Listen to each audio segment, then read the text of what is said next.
Tippy time my damies, Top Cat here and welcome back to the channel. Now there mightn't be a lot of Strand toys in this season's artifact, but what there is more than enough. It's good to have one Strand kit in your arsenal this season, as we've got multiple Vanguard operations and lost sectors with that Strand search available. This Warlock kit is built around making an absurd amount of threadlings. I ran these Nightfalls here. Generally when I run with this fire team we've all got like equal kills, but when I was playing on this cat, it's like having two people stuck into one meat suit, as I nearly doubled my kills.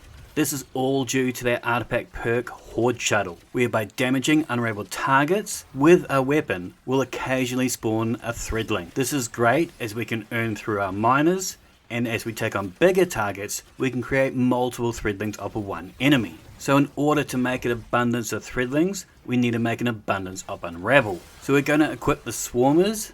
These do two things for us. When we destroy a tangle, it's going to spawn two threadlings. But more importantly, our threadlings are now going to unravel targets that they damage, essentially creating us this loop where one goes down, another one comes back up. Because of this, we can just lead them to their own devices, and they're going to wipe out waves of enemies without us even fighting that fight. We've got the arcane needle, so when we finger pump an enemy, it's going to unravel them. And with 3 of those charges, we can just finger bang away. We're utilizing that Weaver's Call Strand aspect. This again does two things. Firstly, when we activate our class ability, it's going to deploy 3 threadlings, and any threadlings we have perched around us. Now our minion army kind of does its own thing, and so you're going to naturally find that once they've slain everything, they're going to return back to us and sit upon our shoulders. Additionally, when targets are defeated by strand damage, they have a chance to generate these minions on our perch. So as the fight's going on over there, it's building up offense over here. To build into that Weaver's Call, this kit is going to work better if we run a strand weapon. In these runs here, I ran that Final Warning exotic sidearm. It's one of the highest DPS primary weapons we have. It's got 2 fire modes. When hit firing projectiles, it's going to track marked targets, dealing increased body damage on impact. And whilst ADS, projectiles are going to have increased velocity and dealt extra critical damage to marked targets. But of course the big reason why I did choose this was to take on those anti-barrier champs. I'm rocking Defibrillating Blast. We stun a champion. This is going to grant us maximum stacks of bolt charge. When this arc bolt triggers, it's going to heal us and jolt the combatant. It's freaking tasty having that combo of Unravel and Jolt, as it just perpetually triggers. It's the perfect storm of AoE. When paired with Flashover, we get that bolt charge that's going to make us become amplified, so that's better handling and reload, access to that speed boost, and a 15% damage resist. At base, these bolt attacks do 15k, but with Flashover, it's going to nearly triple to 55,000. I'm rocking the Pro Memoria Strand LNG from the Cade collection. We're not dealing with overloads here, but this can overload, minus reconstruction and desperate measures, as I'm constantly getting kills from other sources during the battle. It's good to have a weapon like this, particularly when you're running a sidearm, as you've got 2 different ranges to engage at. With Hold the Line, while surrounded, our machine guns and glaives gain increased reload speed and stability, and Final Blows are going to heal us. This is particularly handy on our Strand kit, as we don't really have many other avenues to heal ourselves like those uppity solar and void blocks do. We are rocking heavy ordnance regeneration, so when dealing sustained damage to targets with an LMG, we'll be granted a ×2 damage resist. I believe this to be somewhere in that ballpark of like 22% DR, but I don't actually have accurate numbers.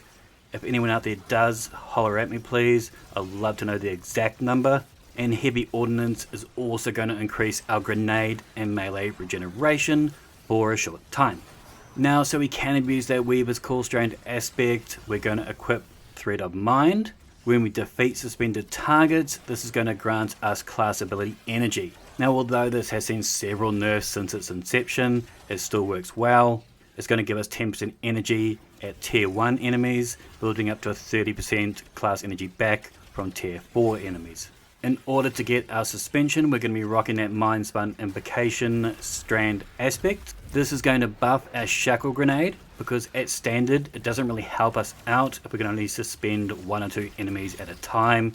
I want to suspend a whole mess of them. We hold and consume that grenade to activate Weaver's Trance, Our final blows are now going to create a suspending detonation. This is an absolutely nutty aspect as it will continually loop, stringing up those bad dudes with those green gimp ropes. And as these are taking strand damage, they're periodically going to spawn those green minions. Weaver's Trance is going to last us 25 seconds. Depending on your ability rotation or pickups, you can run into the situations where you got your grenade charge back roughly as Trance finishes. Now, it wouldn't be a minion build if we weren't running Thread of Evolution.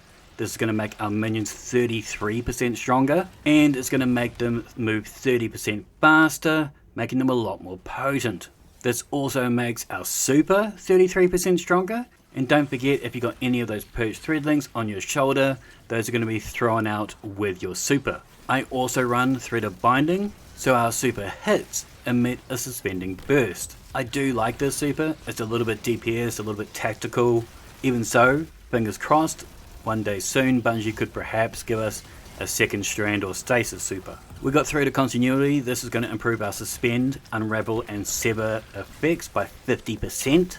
This is a large part of how you can have those threadlings having their own little battle on the other side of the map, as it will often just take one unravel particle to trigger another battle. And as they're fighting over there, we're fighting over here. We've got their unraveling orbs in the artifact, so when we pick up an orb of power or a tangle, it's going to grant our strand weapons unraveling rounds.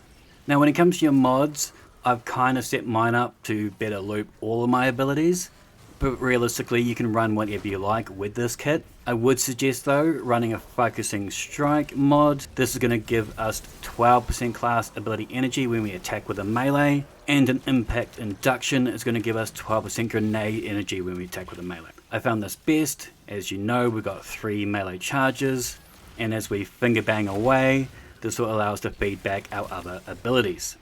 But feel free to pause here for all my mods, fragments and artifacts, but there will be a dim link in the description down below. I really did enjoy this kit. If you ever see a Strand Surge available, equip this, you'll have a blast. It's got good bones, so it will allow you to run it in Grandmasters, Lost Sectors, Dungeons, Raids, whatever. You'll pretty much just need to match the boots to suit the encounter. And we're at the point in the game where we've got multiple great Strand weapons to choose from finally. I'd love to hear your thoughts in the comments down below. What's your favourite Strand primary? Make sure to thumb it if you dug it, sub if you're new, and as always, tippy time damies, what a tie.